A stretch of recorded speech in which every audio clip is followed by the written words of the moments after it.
l'ouverture avec les alléluia et les amens, mais pas avec les hosannes. La Bible dit, ce jour-là, lorsque Jésus va entrer à Jérusalem, ils coupèrent des branches, des rameaux, et ils se mirent à crier Hosanna, Hosanna au Fils de Dieu. Et la Bible déclare, béni soit celui qui vient au nom du Seigneur. Alléluia. Quand je me suis réveillé ce matin, après avoir prié, dans mon cœur, Dieu m'a dit, je suis vivant. Je n'avais pas besoin d'entendre un ange me le dit, je n'avais pas besoin d'entendre un mouvement dans la maison, mais Dieu m'a rappelé qu'il est vivant et Dieu m'a rappelé qu'il est bon. Dieu est bon. Amen. Amen. Dieu est bon. Nous sommes dans une année d'influence. Nous avons parlé de la domination et aujourd'hui je vais clore le chapitre de la domination. Et nous allons voir ensemble aujourd'hui Jésus, le secret de notre influence. Dans la domination, c'est un soutien. Jésus, le secret de notre influence. Est-ce que nous pouvons le dire à nous-mêmes ensemble? Jésus est le secret de mon influence. On y va ensemble? Jésus est le secret de mon influence. Ah, est-ce qu'on peut le redire encore? Jésus est le secret de mon influence. Donc Jésus est le secret de mon influence. Ésaïe chapitre 9, verset 5. Ésaïe chapitre 9, verset 5. Je lis la parole de Dieu pour tous. Vous avez la Bible ouverte? Ésaïe dans l'Ancien Testament. Ésaïe chapitre 9, le verset 5. Notre thème sera divisé en 5 points, pardon. Donc nous aurons l'introduction, et puis le deuxième point que nous développerons aujourd'hui, Jésus en nous, nous dominons. Donc quand Jésus est en nous, nous allons dominer. Assujettir. Donc savoir assujettir quelque chose, à servir quelque chose, c'est le fruit de la domination. Le quatrième point, quelques exemples bibliques. Et puis le cinquième point, c'est ça la conclusion. Donc nous commençons par le premier point, si la soeur peut basculer. Donc Ésaïe chapitre 9, verset 5. Vous avez la Bible ouverte? Ok, nous lisons les Écritures. La Bible dit, car un enfant nous est né, un fils nous est donné, et la domination reposera sur son épaule. On l'appellera admirable, conseiller, Dieu puissant, Père éternel, prince de la paix. Je répète, car un enfant nous est né, un fils nous est donné, et la domination, dans certaines versions il est dit, et la souveraineté reposera sur son épaule. On l'appellera admirable, conseiller, Dieu puissant, Père éternel, prince de la paix. Donc, ce verset, en fait, nous le connaissons parce que nous le citons souvent en Noël, en parlant de Jésus. Jésus est celui sur qui la domination repose. C'est vrai que ça apparaît là-haut, mais j'aimerais que vous m'écoutiez. Alléluia. Alléluia. Ça passe là-haut, mais vous m'écoutez. Ça, c'est un résumé. Mais ce qui se passe, ça se passe ici, entre nous. Jésus disait tout à l'heure, est celui que Dieu a prévu pour que nous puissions retrouver la domination que nous avions perdue dans le jardin d'Éden. Autrefois, nous étions le maître. Autrefois, nous étions les dominateurs. Mais après la chute, nous avons commencé à nous faire dominer. Et j'aimerais dire, on ne peut pas influencer si nous n'avons pas la domination. C'est pour cela que j'avais dit tout à l'heure, pas tout à l'heure, le dimanche dernier, que ce que j'avais dit par rapport à la domination, nous devons dominer pour pouvoir influencer. Et nous avons vu auparavant encore que nous avons été créés pour dominer. Donc la domination revient. Dieu nous a créés pour dominer parce que Dieu, lorsqu'il va te créer, il va dire, domine sur la terre, sur le poisson de la mer. Donc si toi tu ne domines pas, c'est ton problème.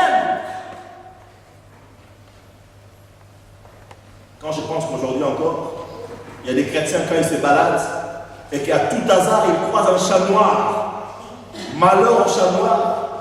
Les chrétiens, autrefois catholiques, ils ont tendance quand ils entrent et ils croisent un chat noir sur le chemin, il faut la croix. Alléluia. Ça veut dire que ces gens n'ont pas appris encore à dominer. Ou alors ceux qui sont tellement superstitieux que lorsqu'on leur donne une chambre numéro 13, ils disent surtout pas la chambre numéro 13. Nous devons dominer même les chiffres. Tu traverses les rues de Strasbourg ou une rue de Strasbourg et puis tu te trouves, tu croises un chantier où les peintres sont en train de peindre une maison. Toi, il pleut. Si tu passes sur cette maison-là, tu n'auras pas des gouttes d'eau, mais tu préféreras traverser la rue pour être mouillé que de passer sous une échelle. Parce que nous n'avons pas compris que nous avons été créés pour dominer. Mais cette réalité-là, nous l'avons perdue quand l'homme, Adam et Ève, ont chuté. Est-ce qu'on peut dire amen? Amen. Alors, pour que nous puissions retrouver la domination qui va nous conduire à l'influence, le Seigneur nous a donné un Fils. Écoutez, au problème du monde, Dieu n'a qu'une seule solution. Au problème de ta vie, Dieu n'a qu'une seule solution. Par rapport aux désirs, aux souhaits de ta vie, Dieu n'a qu'une seule solution qui s'appelle Jésus. Dieu n'a pas une multitude de solutions. La Bible dit, un enfant nous est né, un fils nous est donné, on l'appellera. Mais avant qu'on dise qu'on l'appellera, la Bible dit, la domination reposera sur son épaule. Voilà pourquoi j'ai dit aujourd'hui, Jésus est le secret pour que nous puissions influencer. Parce que c'est lui réellement qui a la domination, puisque nous l'avons perdu. Donc si tu as Jésus, et que Jésus est en toi, ben, tu vas commencer à dominer. Vous me suivez? Mais si Jésus n'est pas en toi, tu peux courir pour avoir la domination. C'est Jésus qui en nous permet de pouvoir expérimenter. Donc nous devons comprendre ces notions et les assimiler. La deuxième chose dans le mot d'introduction, j'aimerais dire, l'évangile que nous prêchons. L'évangile signifie bonne nouvelle. Nous avons peur de parler de Jésus. Mais Jésus est la bonne nouvelle que ce monde a besoin. Permettez-moi de vous dire, même face à la crise, la réponse de Jésus, la réponse de Dieu au monde, c'est Jésus-Christ. Est-ce que vous me suivez? Amen. Permettez-moi de vous dire que c'est pendant les moments de crise que Dieu a révélé sa grâce en manifestant Jésus. C'est pendant la grande crise qui a frappé les États-Unis et bien sûr le reste du monde que des hommes comme de Kenneth Hagin ont expérimenté la main de Dieu. Vous êtes avec moi? Je vais vous dire une chose, bien-aimée. La Corée du Sud, vous la connaissez, la Corée du Sud? Pas la Corée du Nord, mais du Sud. C'est l'un des pays les plus prospères aujourd'hui au monde.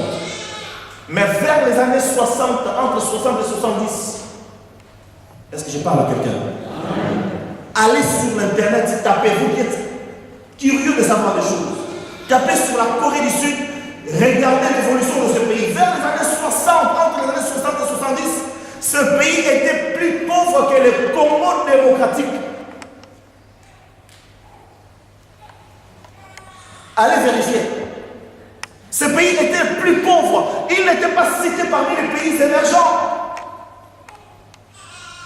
Vous êtes avec moi? Amen. Mais quand Jésus est passé par ces pays bouddhistes, quand Jésus a traversé ce pays, il a visité des hommes extraordinaires. Bien sûr, le plus célèbre aujourd'hui, c'est Yogi Cho, mais il y en a plein d'autres. Ceux qui ont déjà fait le voyage en Corée verront, il y a des églises et des grandes églises. Aujourd'hui, tout le monde veut aller en Corée pour aller à la montagne de prière. Je suis allé. J'ai entendu des prières en toutes langues, en arabe, en allemand, en français, en swahili, toutes langues, parce que quelque part, Jésus est passé dans ces pays bouddhistes. Et là où Jésus passe, les gens peuvent retrouver l'influence. Non, votre amen n'est pas très convaincant. Tu n'as pas besoin d'un tonton dans ta vie pour réussir. Tu n'as pas besoin d'un médecin pour influencer. Tu n'as pas besoin d'un avocat pour devenir quelqu'un. Tu as besoin de Jésus. Parce qu'en Jésus, il y a des avocats, il y a des médecins, il y a des prêtres, il y a tout. Et nous avons besoin de Jésus.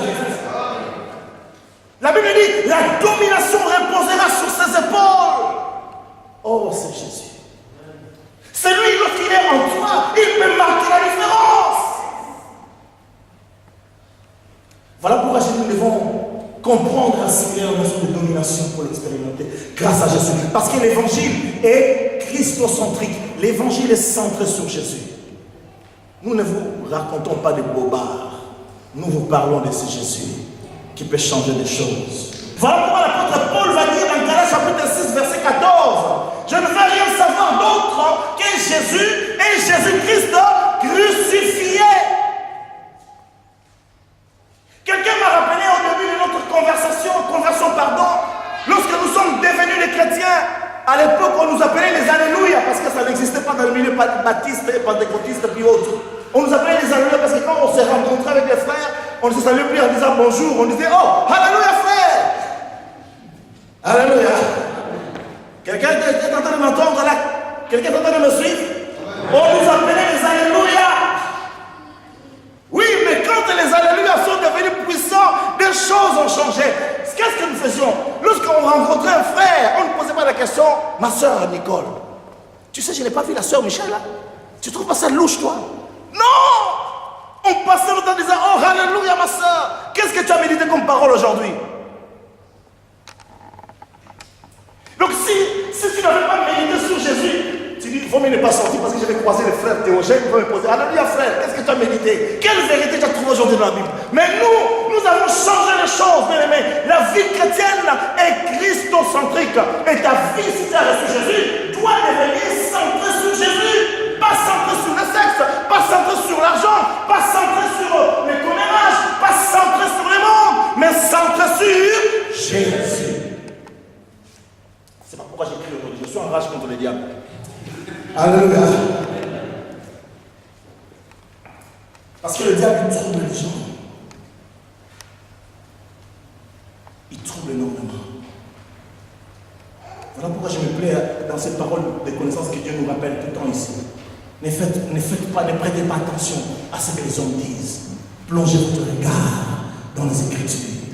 Vous savez bien aimé, pendant que les gens parlent, Jésus est en train d'avancer.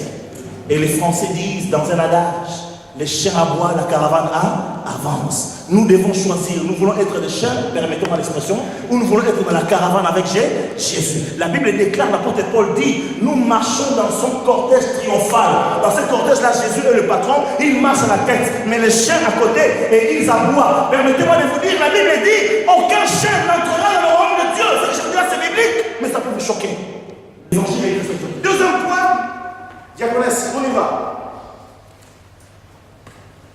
Jésus en nous dominons. Et ce que nous allons lire dans Isaïe chapitre 9, verset 5, je n'ai pas besoin d'en rajouter trop. Jésus est celui sur qui la domination repose, mais quelle grâce! Jésus n'est pas égoïste. Jésus a reçu la domination, mais il la partage avec quiconque l'accepte comme Seigneur et Sauveur. Dès lors que tu acceptes Jésus comme Seigneur et Sauveur, il partage la domination avec toi. Tu vois? Gabriel, t'as quel âge? Hein? Déjà? Il n'y a pas longtemps, j'avais 10, maintenant tu as déjà la toi. Ok. Alléluia. Oh, alléluia. Et quand Jésus partage sa domination avec nous, il ne regarde pas notre âge, il ne regarde pas notre sexe, il ne regarde pas nos conditions sociales, pardon. Mais il regarde si nous avons réellement reçu lui, Jésus, dans notre cœur. Et quand il se retrouve en nous, alors il nous donne la domination. Peu importe qu'on soit jeune ou vieux. Oh. Vous êtes là? Qu'on soit homme ou femme, qu'on soit riche ou pauvre.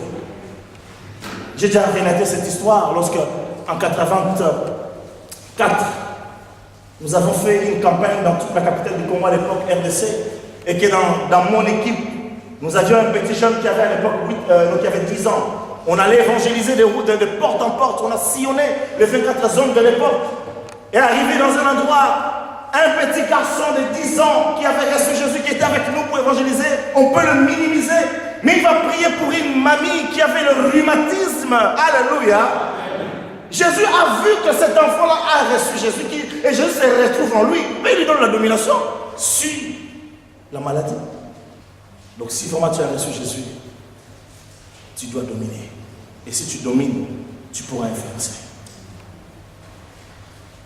Il nous partage. Il nous partage. Rien que par la foi en lui, il partage la domination qu'il a reçue du Père. Et puis, il est la source de notre influence. Sans Jésus-Christ, les hommes cherchent ailleurs. Ceux qui n'ont pas compris que Jésus est la source de la domination même étant chrétiens, ils vont chercher la domination ailleurs. Bien aimé, on va lire ce psaume parce que j'en avais parlé un jour, je crois le premier jeudi de la semaine, ou le deuxième jeudi pardon, de l'année, pardon, je crois, ou je ne sais plus quel jour, j'en avais parlé. On va le lire tout à l'heure. Bien aimé ancien, si tu peux préparer pour nous le psaume 87, verset 7. Je vais dire simplement, sans Christ, les hommes cherchent ailleurs la source de la domination. Et quand on parle d'ailleurs, ça laisse toutes les possibilités. Or, si ce n'est pas Christ, qui d'autre? Hein? Il n'y a pas une troisième voie, il n'y a pas une voie de milieu. Si ce n'est pas Jésus qui est la source de ta domination, tu la trouves où alors ta domination? Ailleurs. Donc chez l'ennemi de nos âmes, chez l'adversaire. Je crois que j'en ai parlé sur le premier point, je n'ai pas cité. Nous ne dominons pas sur les hommes. Dieu n'a pas donné à l'homme de dominer sur l'homme. Quand quelqu'un a tendance à dominer sur l'homme, c'est la sorcellerie et c'est la magie. Ça ne vient pas de Dieu. Vous me suivez? D'où vient que toi tu es chrétien, mais tu veux commencer à dominer ta femme ou ton mari? Bon, parfois, vous savez déjà, non, il faut que mon mari, quand il vient, il faut qu'il me donne tout son salaire. Alléluia. Et qu'est-ce que tu fais? Tu vas aller trouver un marabout ou une diseuse de mon aventure. Il y en a de toutes races, de toutes couleurs, ne vous en faites pas. Ce n'est pas ça qui manque. Même sur Internet, ils te proposent des choses.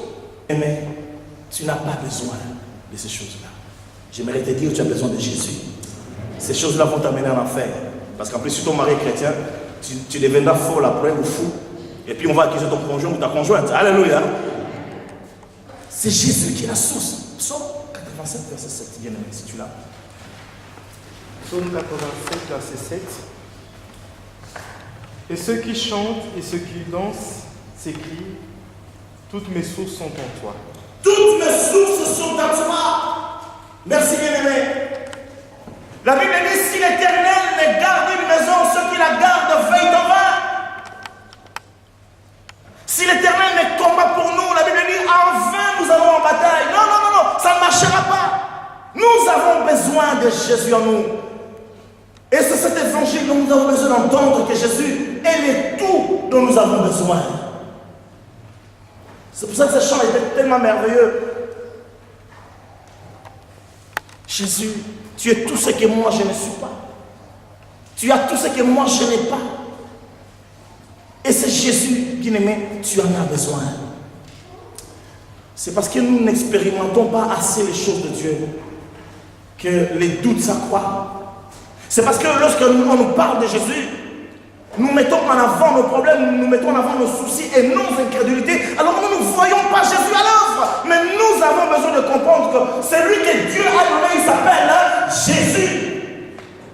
Il peut fermer la porte là où elle est ouverte, mais il peut aussi ouvrir là où la porte elle est fermée. La Bible dit, lorsqu'il agira, qui viendra lui demander qu'est-ce que tu fais? Alléluia. Je l'ai dit ici plusieurs fois, ça nous arrive de prier pour des personnes, pour des sœurs, ou pour des sœurs qui étaient possédées d'un mari de nuit qui n'était autre que leur propre père. Et pendant que nous chassons le démon, le père qui dit, pour que vous les chassez, j'ai droit sur elle, c'est ma fille. Moi j'ai dit, non, non, non, non, ça n'a rien à voir. Moi, à moi, il y a celui qui est le père de père. Alléluia. Et quand on invoque le nom de Jésus, quel que soit son oncle, ou son père, ou son grand-père, rien à voir, tu vas partir. Jésus, la Bible dit, ceux qui chantent et ceux qui dansent disent, toutes nos sources sont en toi Jésus. Les gens peuvent fermer les portes. Les gens peuvent ériger des barricades, des murailles, des obstacles. Mais la Bible dit, avec Jésus, nous ferons des... C'est vrai? Amen. Vos amens disent que Amen par rapport à la parole ou bien Amen par rapport au problème que vous avez. Est-ce qu'on peut dire Amen? Amen. Tu peux vraiment faire des exploits devant la feuille de mathématiques, toi qui es étudiante ou étudiant. Amen. Alléluia. Jésus, le plus bon nom qui a été donné. Et c'est parce qu'il a la domination. Vous savez, je vais vous dire une chose. Quand quelqu'un est élevé, c'est rarement que les gens l'aiment. Vous me suivez? Il y a un pasteur, je vais dire quelque chose. Il y a un pasteur, Dieu l'a tellement élevé que même son propre frère est devenu jaloux. Je ne parle pas de moi, c'est pas notre famille, alléluia. Mais ça arrivait quelque part. Et son grand frère va monter un coup parce que le frère est élevé. On ne peut pas t'aimer. C'est parce que Jésus est élevé. La Bible dit il a reçu de Dieu le nom qui est au-dessus de tout nom, afin qu'au nom de Jésus, tout genou fléchisse. Dans les cieux, sur la terre et sous la terre. Sous la terre, on peut parler des esprits sous-marins. C'est que en Afrique de l'Ouest et dans d'autres pays, on appelle les Mamiwata. Même dans l'eau, Jésus a le pouvoir. Sur la terre, parmi les hommes, avec l'esprit de domination, Jésus a le pouvoir. Est-ce qu'on peut dire Amen? C'est pour cela que Jésus est la personne la plus haïe par les gens de ce monde. Mais si toi tu aimes Jésus, sois dans l'allégresse. Parce que quand Jésus agit, ni Bouddha, ni Confucius, ni Mahomet, ni Chirac, ni qui que ce soit ne peut rien contre Jésus. Alléluia. Alors sois dans l'allégresse. C'est pour ça que la Bible dit réjouis-toi parce que ton roi arrive. Est-ce que tu es dans la joie? Pendant que je suis en train de parler, il y en a qui regardent leurs problèmes. J'aimerais te dire, même ton problème, c'est rien devant Jésus. Tu vas dire, pasteur, c'est théorique. Ouais, mais c'est également une vérité. J'ai vu et je verrai encore l'œuvre de Dieu dans notre vie. Est-ce qu'on peut dire un grand amen? Jésus est le secret de notre influence. Troisième point, bien aimé. Lorsque la domination est là, elle introduit l'assujettissement. C'est-à-dire que lorsque nous avons commencé à dominer, nous arriverons maintenant à assujettir. Assujettir, c'est quoi? Assujettir, c'est soumettre, à servir. Quand la domination est là, les choses vont commencer à t'obéir. Vous savez, quand il n'y a pas la domination, c'est toi qui es esclave des choses, qui est esclave des circonstances. Mais quand on a la domination, on commence à prendre le contrôle des choses.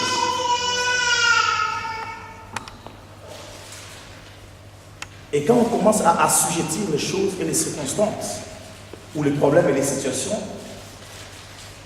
ça veut dire qu'au lieu que ces problèmes-là soient notre maître, mais nous en devenons le maître. Assujettir, c'est que les choses ou les problèmes deviennent nos esclaves. Et si nous sommes conscients et nous avons la conviction de ces choses, mais nous serons en paix. Parce que ta vie ne dépend pas du chômage, mais c'est le chômage qui dépend de toi. Ta vie ne dépend pas de la maladie, mais c'est la maladie qui est soumise à toi. Vous me suivez? Donc, nous asservissons les choses. Ce qui est dominé devient un sujet ou un esclave pour notre profit. J'ai juste mis un exemple. Ça notait bien. Ne pas assujettir les hommes. Ne faites pas des hommes vos esclaves. Si votre patron, ce n'est pas pour devenir le maître de tes employés. Alléluia. Bon, il n'y a pas beaucoup de patrons là-dedans, donc ça va, je peux me permettre. Mais au moins à l'avance, je dis alléluia. Bien aimé, Dieu veut que lorsque nous dominons, nous puissions soumettre. La Bible dit assujettissez. Et quand quelque chose est assujetti, on en tire un profit. Ça devient profitable pour nous. Donc, si tu n'as pas assujetti, tu ne peux pas profiter pleinement de la domination. On va voir quelques exemples d'assujettissement pour que nous puissions comprendre l'idée que j'avais. Et tout cela grâce à Jésus en nous. Le premier exemple, c'est Jonas chapitre 2, ancien, si tu peux m'aider à la lecture. Jonas chapitre 2, verset 1 à 2 et le verset 11. Prière de Jonas dans le ventre d'un poisson. L'Éternel fit venir un grand poisson pour engloutir Jonas, et Jonas fut dans le ventre du poisson 3 jours et 3 nuits. Jonas, dans le ventre du poisson, pria l'Éternel, son Dieu.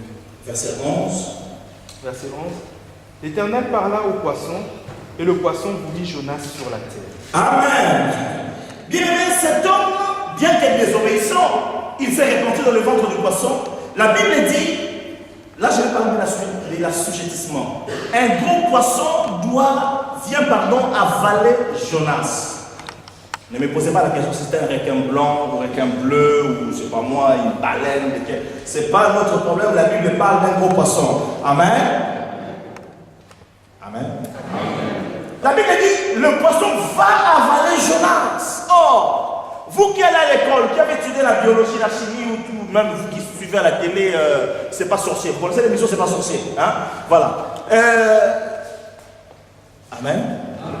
Vous savez que quand on mange, il y a les sucs gastriques. N'est-ce pas, docteur? Qui interviennent. Et ils sont là pour permettre la digestion. Et lui, il est resté pendant 3 jours. Dis à quelqu'un 3 jours. 3 jours. Mais ce qui est bien, puisqu'il avait Dieu avec lui, je ne vous dis pas de les obéir comme Jonas, mais ce qui est bien, puisque Dieu était avec lui, je suis en train de dire, Jésus est le secret de l'influence. Il nous donne la domination et il nous permet d'influencer et il nous permet d'assujettir. C'est-à-dire que les choses qui devraient nous faire du mal commencent à travailler pour notre bien. Les sucres gastriques qui devaient du poisson, qui devaient normalement les broyer parce que c'est acide, on dit acide, mais ça n'a eu aucun effet sur lui. J'aimerais dire à quelqu'un ce matin, si le diable t'a avalé dans un gros poisson sorcellérique, si tu as Jésus en toi, tu deviens indigeste. Dis à quelqu'un, tu es indigeste. Tu es immangeable. Est-ce que vous croyez cela? Donc, parce que cet homme avait Dieu avec lui, il va assujettir le milieu acide. Là où son corps devrait être disloqué, je crois que Dieu a changé l'atmosphère. Alléluia. Je crois que le sucre gastrique est devenu ce jour-là comme étant du yaourt fabriqué en France par Gervais. Alléluia.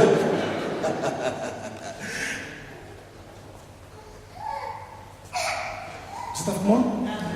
Il a assujetti le sucre gastrique. Bien aimé, si quelqu'un t'a annoncé, il t'a donné une prophétie vraie, certainement, ou fausse, j'en sais rien, que non, toi, ta vie, elle est cachée dans une forêt en Guyane du Sud ou Guyane du Nord, je ne sais pas quel pays. Amen. Tu peux dire que désormais je suis incachable, je suis insaisissable.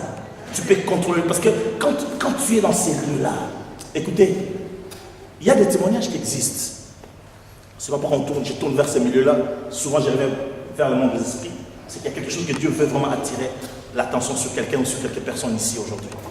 Chers amis, Dieu est capable de préserver et d'assujettir ton milieu. Quand je parle du sucre gastrique, je peux penser au poison. Il y a un grand homme de Dieu qui est décédé aujourd'hui, un apôtre, que Dieu a puissamment utilisé pour le réveil en Ouganda, au Rwanda, au Kenya et au Congo démocratique à l'époque. Aujourd'hui, sa dénomination est l'une la plus florissante en Angola, avec des grandes églises, un impact puissant. Son fondateur, qui s'appelait Heidi Nabala, cet homme, un jour, par jalousie, juste parce que Dieu l'utilisait puissamment, on lui a mis du poison dans un verre. Pendant le petit déjeuner, dans les œufs, pardon, on a fait des œufs et on a mis du poison dedans. Il a tout mangé, mais il n'est pas mort. Donc les gens le regardaient de l'acide, hein. Ils disent, mais il va mourir, il va mourir. Ah non, il ne meurt pas, il ne meurt pas. Alléluia. Bien aimé.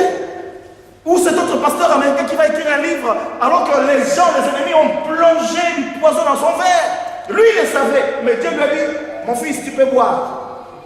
Il savait qu'il y avait du poison dedans. Ses ennemis étaient en face. Il prend le verre. La personne qui m'a relaté l'histoire, parce que moi je n'ai pas lu le livre malheureusement, je ne connais pas les titres, il va dire, passe les verres devant, il boit. Vous savez, quand on boit avec fierté, hein, tu sais qu'il y a du poison, mais tu bois avec fierté. Dose. C'est merveilleux. Oh là là là là. Alléluia. Tu as sujetti le milieu dans lequel tu es. On peut dire amen. Donc je ne sais pas dans quel ventre de quel poisson spirituel tu te trouves. Peut-être que toi ton poisson s'appelle le chômage. Mais aujourd'hui, tu deviens immangeable par le chômage. Peut-être que ton poisson, c'est les problèmes familiaux. Mais aujourd'hui, tu deviens immangeable par les problèmes familiaux. Est-ce que quelqu'un m'a entendu? Ah, vos amens sont un peu de l'autre siècle, de l'année dernière. Les amens d'aujourd'hui, on peut dire amen? Amen.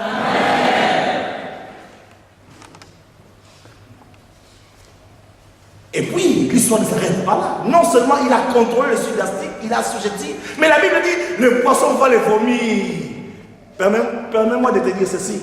Tu ne peux pas rester longtemps dans le ventre du poisson si tu as Jésus en toi. On ne va pas t'enterrer, on va te vomir. Dis à quelqu'un, je serai vomi moi. Bon, ça c'est un français africain, hein? Je serai vomi moi. Alléluia!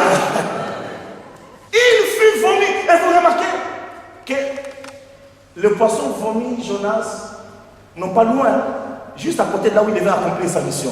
Quelle précision extraordinaire! Il n'y a que Dieu qui peut faire de telles choses. Deuxième exemple, bien aimé, l'apôtre Paul et Silas, acte 16, nous connaissons, on ne va pas les lire, le temps étant avancé. Acte 16, 22 à 34, nous connaissons l'histoire. On va incarcérer Paul et Silas. La Bible dit, avant qu'ils soient incarcérés, ils furent frappés terriblement et on les jeta en prison. Normalement, ayant accompli ses forfaits, le diable et ses démons attendaient que Paul et Silas se mettent à se lamenter, à créer des lamentations, à composer des lamentations, comme les Africains, ils ont moins l'adoration que les lamentations. Oh Dieu, pourquoi tu m'as laissé comme ça? Vous remarquerez, les chansons africaines tournent, africaines du moins, de ce côté-là, tournent autour de ces trucs-là. Oh Seigneur, ma famille m'a abandonné. Oh Seigneur, ma femme m'a quitté. Mais quand on prend nos frères ici européens, leur chanson c'est oh Dieu, que je t'adore, que tu es bon. Il y a une nuance. C'est une parenthèse que je fais. Au lieu de se lamenter, Paul et Silas, la Bible dit, ils ont apprivoisé. Voilà comment j'ai marqué apprivoisé. Ils ont apprivoisé le milieu carcéral.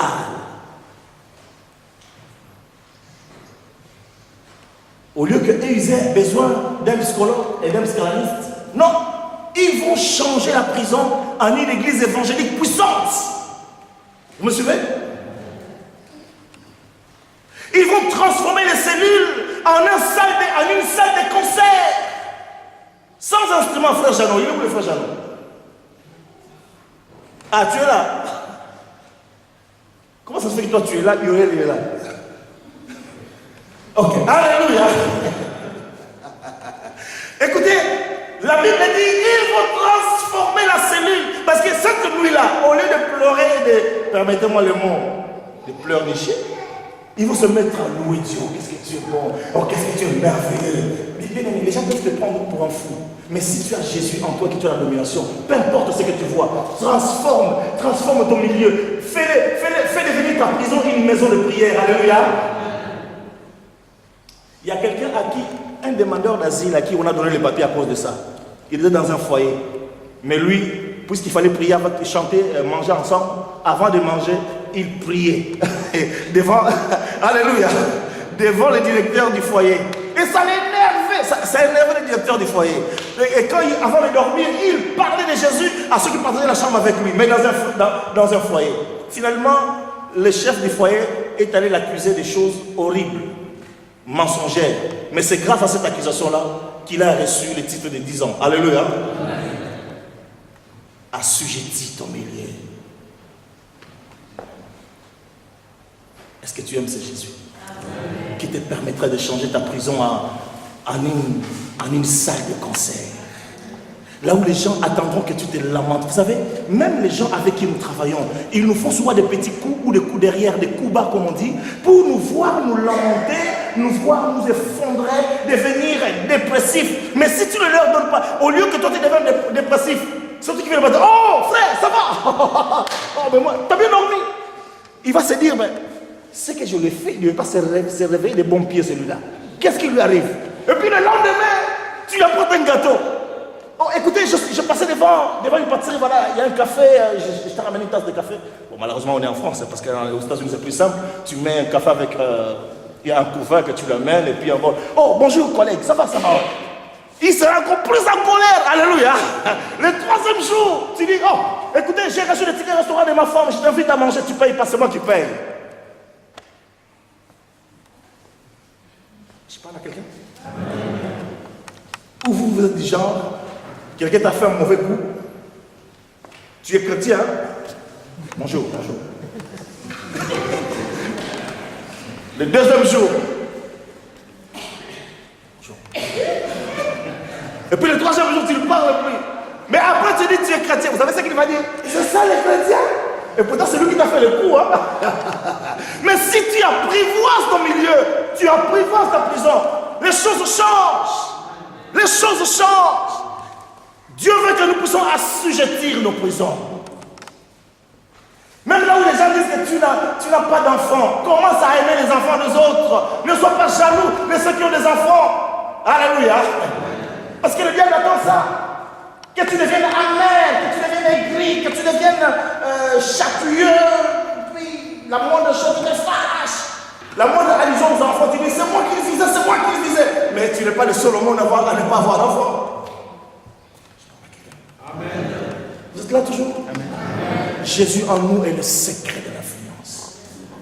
Les gens vont te lâcher en disant, nous n'avons pas compris, mais vas-y. Tu payes rien, tu fais rien. Vas-y. Les gens te lâchent, te libèrent, c'est ça que tu comprends. Le troisième point. Pierre assujettit un banc de poissons. Je ne parle pas d'un banc, ça vous connaissez, hein, c'est une... Voilà. Là où il y a une agglomération de poissons. Et pourtant cet homme a passé toute une nuit. Il a pêché, il n'a rien pris. Mais puisque Jésus était dans sa barque, dis à quelqu'un, embarque Jésus avec toi. Mets Jésus dans le coup de ta vie.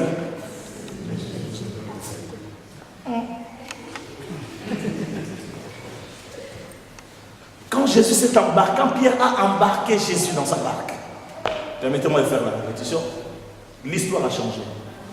Alléluia.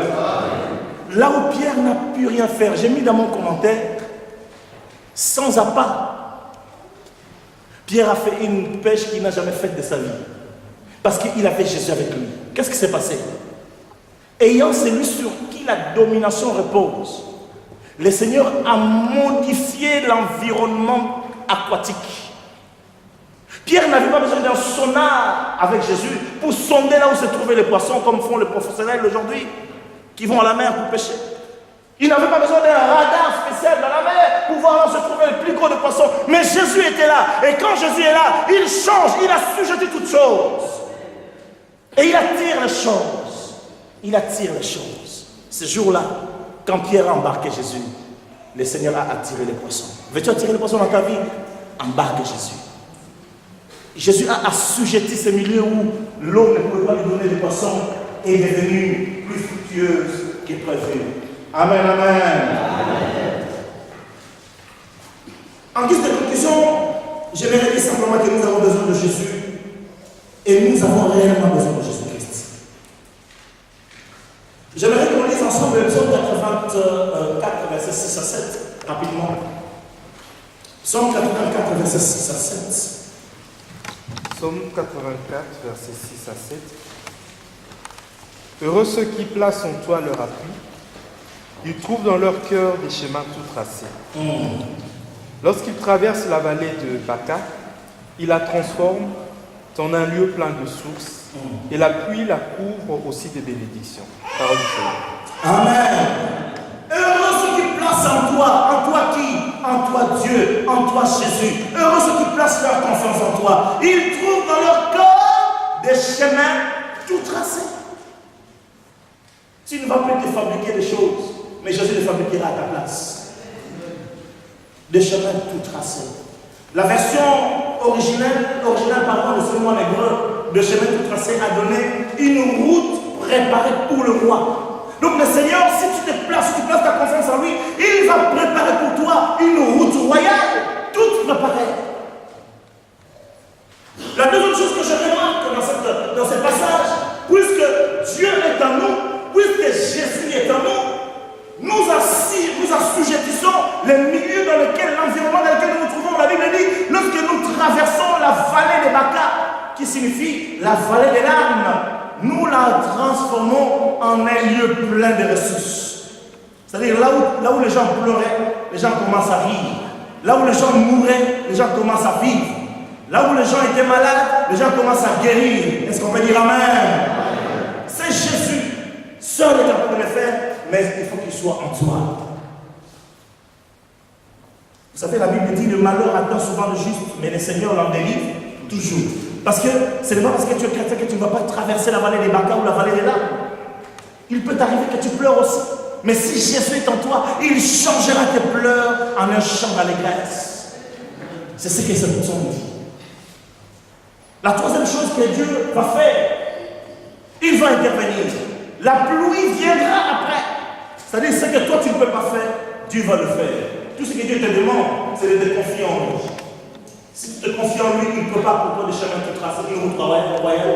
Il va changer les lieux arides en une oasis. La Bible dit en une oasis. Il changera la vallée des Baca en une oasis pleine de ressources. C'est ce que dit les textes que nous venons de lire. Et puis lui va intervenir surnaturellement en envoyant la pluie. Voilà pourquoi je vous encourage. Et je nous encourage ensemble à être enracinés en Jésus-Christ. Colossiens chapitre 2, verset 6 à 7. Et puis Ephésiens 3, 17, vous lirez chez vous à la maison, bien aimé présent. L'ancienne Écriture. Colossiens chapitre 2, verset 6 à 7. 6 à 7. Colossiens chapitre 2, verset 6 à 7.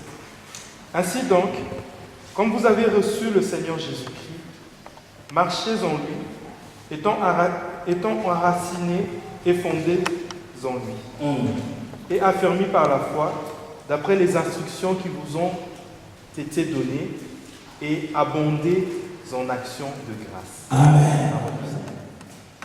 Comme vous avez appris, soyez enracinés en Jésus.